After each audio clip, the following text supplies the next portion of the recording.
संस्कृति अपना रही। पशु कोई कपड़ा नहीं पहनता और आज भारत की पुरुष इस मामले में अच्छे हैं। महिलाएं आपको मिल जाएंगी जो कपड़े उतारने पे तुली हुई है। एक द्रौपदी का चीरहरण हुआ था तो महाभारत हो गया था। आज स्त्रियों को पूरा कपड़ा पहनने के लिए कह दो तो महाभारत हो जाता है। ये कौन सी संस्कृति है? चमड़े का प्रदर्शन, चमड़ा देख लो मेरे पास। चमड़ा तो पशु रोज दिखाता है, उसके चमड़े की तो जुतियां बन जाती। तुम्हारे वाले चमड़ा तो किसी काम नहीं आएगा। कब तक दिखाओगे?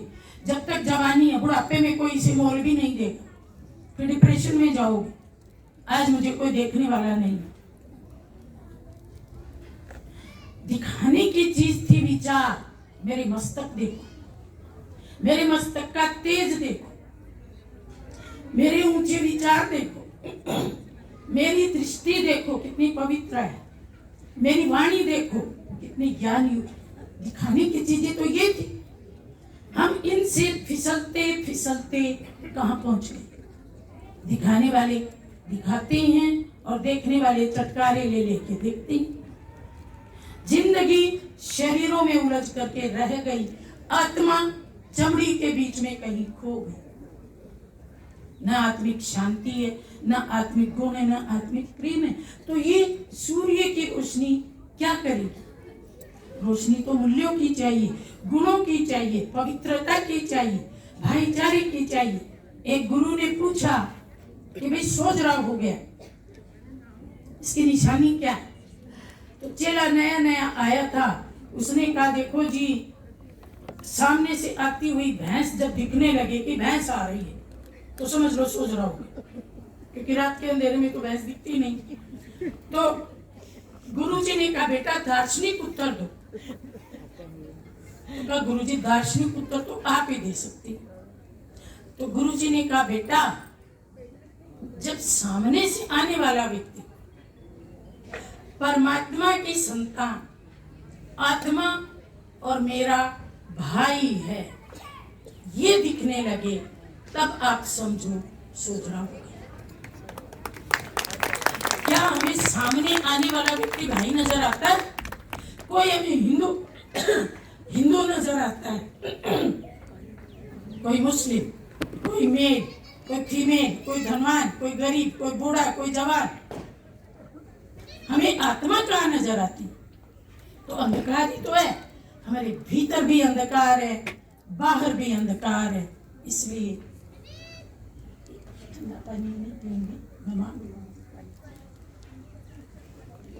इसलिए भगवान शिव ऐसी घोर रात्रि में धरती पर अवतरित।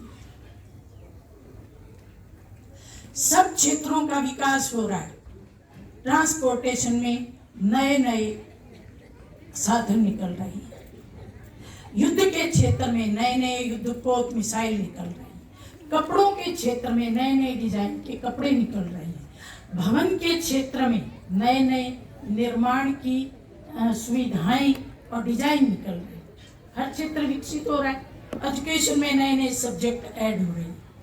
हर विषय उन्नति कर रहा है। केवल एक विषय है जो दिनों दिन डाउन जा रहा है। वो कौन सा है? नैतिकता का और चरित्र का। इसको अपलिफ्ट कौन करेगा? हमारे यहाँ कई बार मिनिस्टर आते हैं, हम कहते हैं आपने सारी पोर्टफोलियो बनाया, एक नैतिकता का भी तो पोर्टफोलियो बना दो ना, एक चरित्र विकास का भी तो पोर्टफोलियो बना दो ना। भाई ये चरित्र विकास का मंत्री है, ये नैतिकता का मंत्री है। वो चुप हो जाते हैं। क्यों? क्योंकि पहले उस मंत्री को खुद चरित्रवान बनना पड़े, पहले उसे खुद नैतिक बनना पड़े। ये विषय पढ़ाने का नहीं है, भाषण करने का नहीं है, ये जीवन में उतारने का। तो ये काम कोई मनुष्य नहीं कर सकता। कितने बड़े बड़े देश हैं, कितने बड़े बड़े उनके राष्ट्र अध्यक्ष। 1.25 साल से युद्ध चल रहा है, किसी में ताकत नहीं युद्ध को रोक दो। तो हमारा विवेक कैसा है? इसलिए जब मनुष्य के हाथ से बाजी निकल जाती है तब वो परमात्मा धरती पर अवतरित होता है, और वो भी गुप्त रूप में।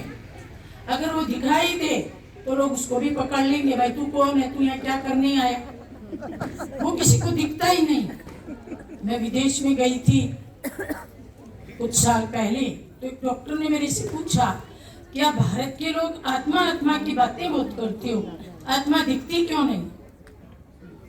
मैंने कहा, डॉक्टर साहब, कुछ साल पहले तक किडनी नहीं दिखती थी, पर आप लोगों को जब से दिखने लगी, आप इसके ट्रांसप्लांटेशन भी करते हो और कई लोग इसका अवैध व्यापार भी करते। कुछ साल पहले खून नहीं दिखता था शरीर में, जब से दिखने लगा खून का फायदा भी हुआ और कईयों ने अवैध ब्लड बैंक भी खोल ली। ऐसे ही आँख, कान, नाक, मुंह, इन अंगों को निकालना, दूसरे में डालना, ये विधा, इसका आविष्कार हुआ। और मैंने कहा, अगर आप लोगों के हाथ में आत्मा निकालने और डालने की विधा आ जाती तो आप क्या करते?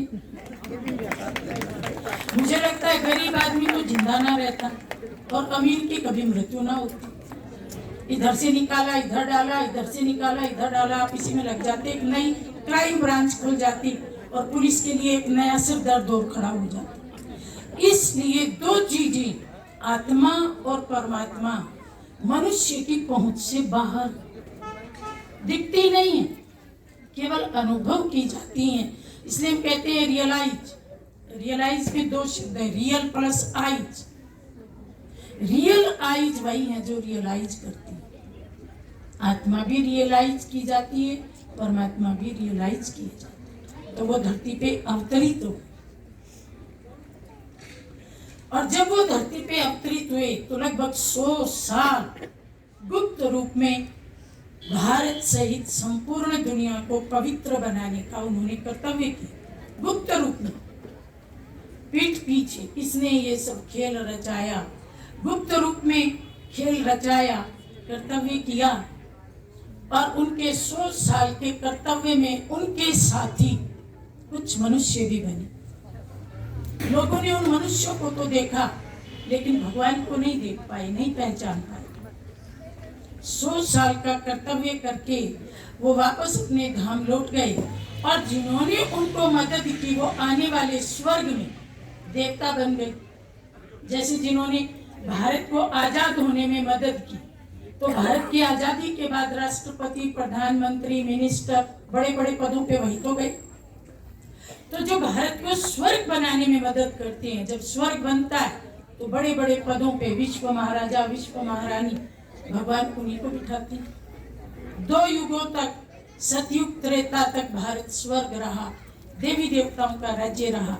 और फिर जब द्वापर युग आया, देवता वहां मार्ग में गए, तब हमें फिर भगवान की याद आई। भगवान ने शांति दी थी, सुख दी थी, तो उसके लिए हमने अपने हिसाब से मंदिर बनाए, और द्वापर युग से हमने फिर से शिवरात्रि मनानी चालू की, केवल एक रात।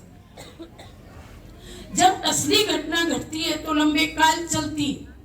जैसे भारत की आजादी का संघर्ष, अगर हम कहीं 1857 से 1947 तक 90 साल बड़े मुखर रूप में चला, बड़ी कुर्बानियां हुई, लेकिन उसकी यादगार हम 15 अगस्त को 1 घंटे में मना के पूरा करते हैं। जब शादी होती है तो महीना भर कार्य विधियां चलती।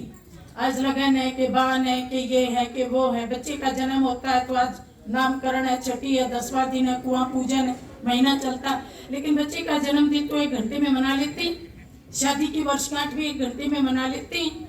तो भगवान का कर्तव्य तो 100 साल चला, लेकिन उसकी यादगार हम केवल 1 रात मनाते हैं। ये यादगार है असली अवतरण की। तो असली अवतरण में भगवान ने क्या किया और यादगार का उससे क्या संबंध है? भगवान जब धरती पर आए तो उन्होंने कहा, बेटा अपनी सभी बुराइयां मेरे अर्पण कर दे, अपने चित्त को स्वच्छ कर ले। एक बात। दूसरी बात कही, मन मना भव हो जा, मन मेरे में लगा ले, मैं तेरे मन को पवित्र कर दूंगा। तीसरी बात कही, नेगेटिव थॉट्स, बुरे विचार का उपवास कर ले। और चौथी बात कही कि तू अपने मन को अज्ञान की नींद से जगा ले। भगवान की ये बातें जिन्होंने मानी उन्होंने देव पद पाया। लेकिन जब हमने भक्ति मार्ग में शिवरात्रि मनानी शुरू की तो थोड़ा सा परिवर्तन हो। कैसे परिवर्तन हो गया? वो एक कथा सुनाते हैं कि एक मरणाशील पिता था, तो उसने अपने पुत्र को बुलाया, बोला बेटा मैं एक बात कहता हूँ, गांठ बांध दे, इसको अगर तूने मान लिया तो जिंदगी में माला माल रहेगा। बोलो पिताजी। बोला बेटा दुकान पे अंधेरे में जाना और अंधेरे में आना, बस इतना कहा और पिता ने शरीर छोड़ दिया। अब बच्चे ने क्या किया? 13वीं के बाद सुबह 5 बजे अंधेरे में दुकान पे गया और सूरज निकलने से पहले वापस लौट आया, क्योंकि पिता ने कहा था ना अंधेरे में जाना अंधेरे में आना। थोड़े दिन में दिवाला निकल गए। तो बड़े बूढ़ों को कहता है देखो लोग कहते हैं माता पिता की बात मानने से पुण्य मिलता है, मैंने मेरे पिता की बात मानी, मेरा तो दिवाला ही निकल गया। तो बड़े बुजुर्गों ने समझाया बेटा तूने अर्थ नहीं समझा। अंधेरे में जाने का मतलब है सूरज निकलने से पहले दुकान पे जाओ, और अंधेरे में आने का मतलब है सूरज डूबने के बाद दुकान से आओ। समझने में अंतर रह गया। तो भगवान ने हमें जो बात समझाई थी उस भोले बच्चे की तरह हमने भी समझने में थोड़ी सी नासमझी कर दी। क्या नासमझी कर दी? भगवान ने कहा था बेटा तेरे भीतर जितने भी बैर शत्रुता सब मेरे पे चढ़ा दिया। तो हमने भी भगवान की बात तो सुनी, पर कई बार सुनने में अंतर हो जाता है ना। जैसे कुंभकर्ण को कहा था इंद्र पद, और वो सरस्वती जबान पे बैठ गई, कहता है निंद्रा पद, तो बेचारा सो गया। कहाँ वो सरस्वती का सिंहासन मांग रहा था, इंद्र का सिंहासन मांग रहा था। तो भगवान ने कहा था बैर और हमने सुना बेर, तो हमने बाजार से बेर खरीदा। सबसे सस्ता फल हर जगह उपलब्ध, झाड़ियों में लगे पड़ी हैं। सीजन ही शिवरात्रि तब आती है जब बेर लगते हैं, फ्री में भी मिल जाए बेर चढ़ा। अच्छा भगवान शिव बेरों का क्या करेगा? शरीर ही नहीं है, दांत ही नहीं, और बेर चढ़ा के हमें भी क्या मिलना है? एक गांव में 2 देवरानी जिठानी रहती थी। जिठानी के 2 बेटे थे, देवरानी को 2 बेटियां थी। तो जिठानी हमेशा कहती थी मेरे तो 2 बेटे, मेरा घर खुला रहेगा, तेरी बेटियां ससुराल चली जाएंगी, घर को ताला लग जाएगा। तो बेचारी देवरानी ताने सुन सुन के परेशान हो गई, तो बीच में दीवार खींच गई। कितने वर्षों से समय ने पलटा खाया। इसके दोनों बेटे 10वीं फेल हो गए, इसकी दोनों बेटियां पढ़ लिख करके बड़ी बड़ी अफसर बन गई। अब इसके बेटे मजदूरी करते हैं, कहीं भगवान बनता है तो तगारी उठाती हैं, कहीं बगीचे में काम करते हैं। तो किसी ने कहा कि भाई तुम अपनी देवरानी को बोलो, उसकी बेटियां हैं, तुम्हारे बेटों को नौकरी लगवा देंगी, बड़े पदों पे। पर बोली कैसी? क्योंकि दीवार खींची पड़ी है। दोनों हर शिवरात्रि पे शिव के मंदिर में जाती और थैला भर करके बेर चढ़ा के आती, लेकिन बैर आज तक नहीं चढ़ाया। दीवार ज्यों की त्यों है, बोलचाल ज्यों की त्यों बंद है। न भाइयों को फायदा हो रहा है, न बहनों को फायदा हो रहा है। तो हमने क्या किया? एक गुड़ियों की खेल की तरह चलो चलो भाई बेर खरीदो ना जी, बड़े वाले बेर दे दे जी, छोटे वाले दे दे जी, शिवरात्रि है जी चढ़ा के आऊंगी। एक मनोरंजन की प्रक्रिया बन गई। भीतर के जो बैर है वो सुरक्षित है, वहां तक कोई पहुंच ना पाए। पीढ़ी दर पीढ़ी चल रही है।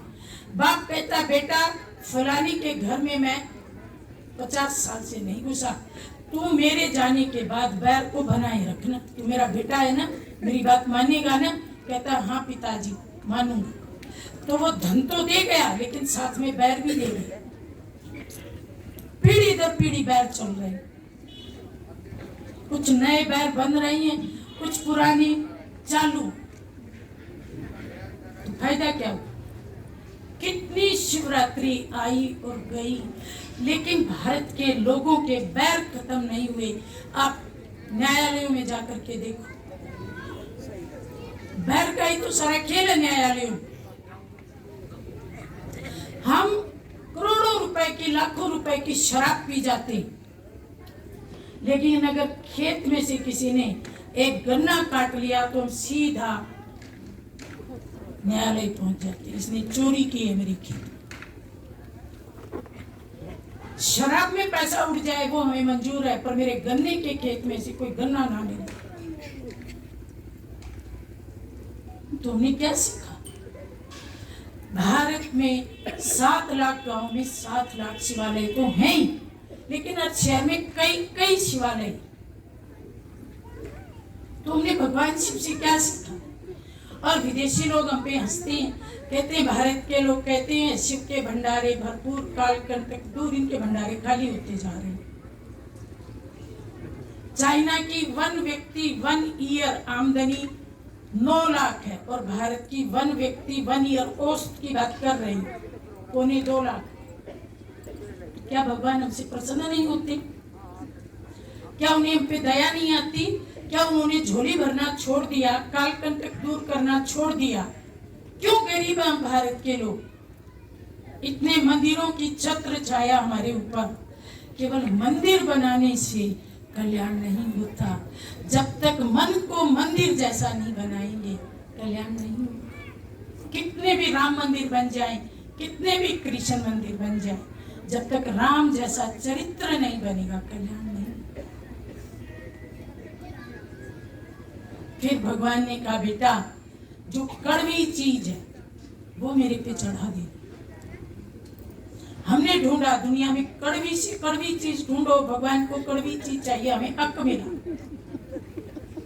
वो भी सस्ता, झाड़ झंखाड़ में पैदा होने का तोड़ा फूल। लो भगवान जी आपको कड़वी चीज चाहिए थी, ले लो। लेकिन भीतर की कड़वाहट, जो हमारी वाणी से कड़वे तीर निकलते हैं, हमारी जो कड़वी दृष्टि है, कोई देख करके कांप जाता है, हमारी जो कड़वे इशारे हैं, हमारी जो कड़वी सोच है, जहरीली सोच, उसको हमने सुरक्षित रखा। नकली चढ़ावे से कौन खुश होगा? नकली पैसे से दुकानदार चीज नहीं देता, नकली गाय से दान से ब्राह्मण खुश नहीं होता, नकली बस में बैठ के आप दिल्ली नहीं जा सकते, नकली फल खा के आपका पेट नहीं भरता।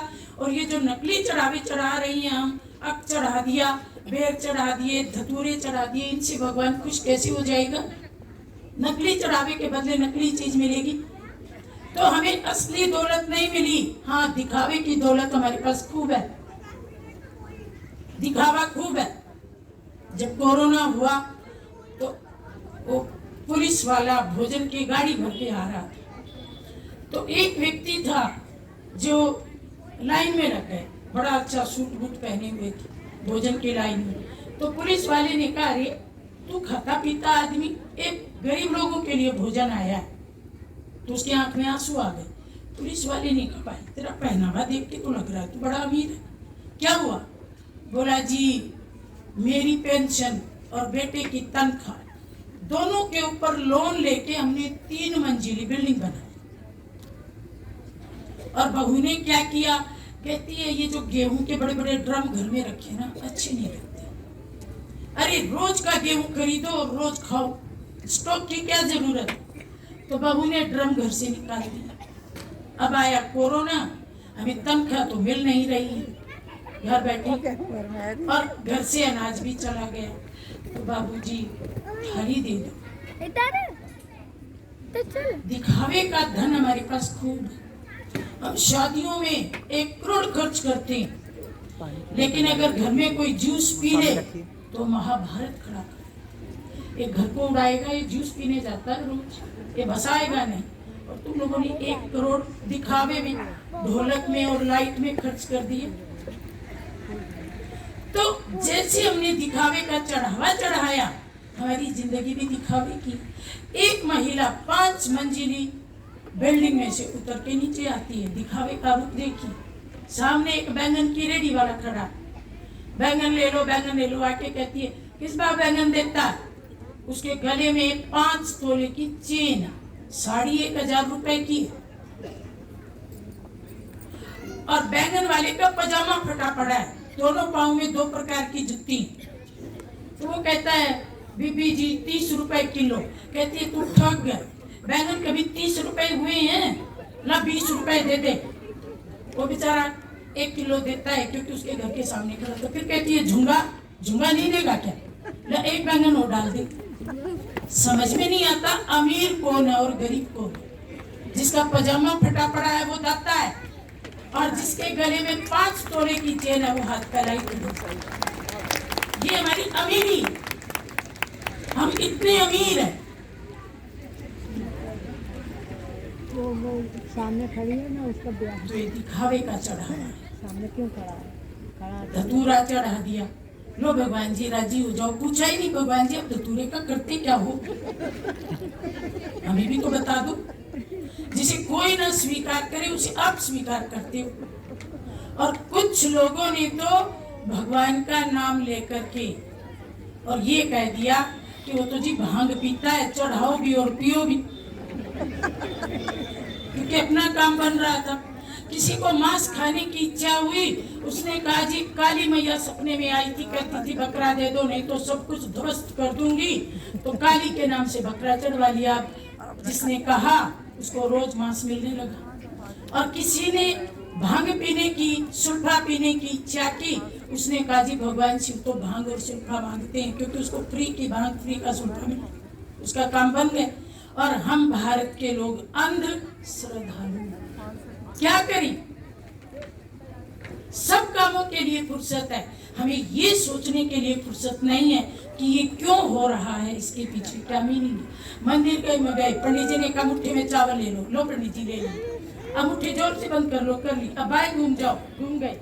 अब फिर दाएं हो जाओ, हो गए। अब आधे चावल यहाँ गिरा दो, जी गिरा दिए।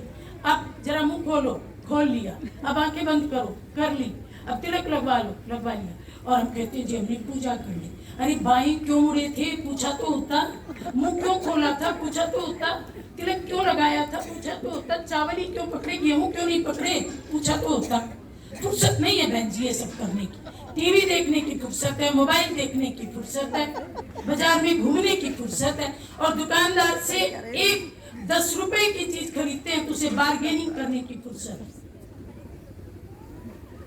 लेकिन भक्ति में क्या है, ईश्वर कौन है, भक्ति का अर्थ क्या है, ज्ञान क्या है, वो जानने की फुर्सत नहीं। तो जब फुर्सत नहीं है तो फिर मिलेगा कैसे? फिर तो अक चढ़ाओ और बदले में जो मिल रहा है उसे राजी रहो।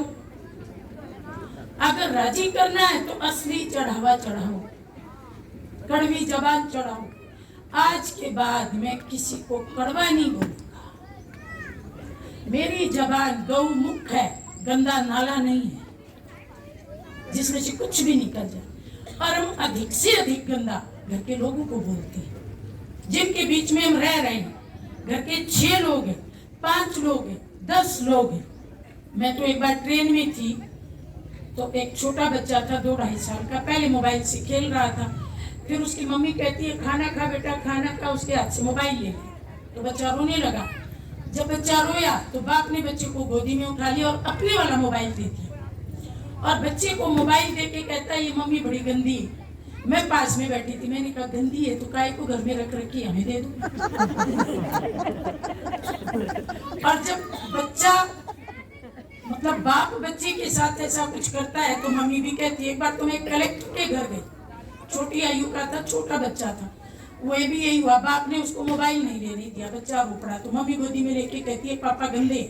मैं इनका सारे डिस्ट्रिक्ट को संभालने वाला, और मम्मी मेरे सामने ही कह रही है पापा गंदे। तो मैंने कहा गंदे के साथ क्यों रहती है, किसी अच्छे को ढूंढ ना कर। तो बच्चों के सामने हम कहते हैं मम्मी गंदी, पापा गंदा। बड़े होके वो कहता तुम दोनों गंदे, रहो इकट्ठे, हम तो जा रहे हैं। तो ये जबान क्या करती है?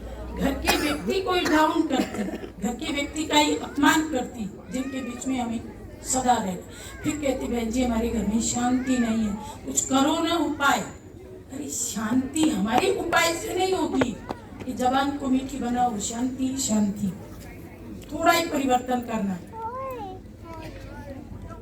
फिर भगवान ने कहा नशे चढ़ाओ। नशे भी दो प्रकार के होते हैं। एक होता है धन का नशा, कहते हैं ना कनक कनक ते 100 गुना मादकता बिखराए, एक खाए गोराए और एक देखे गोराए।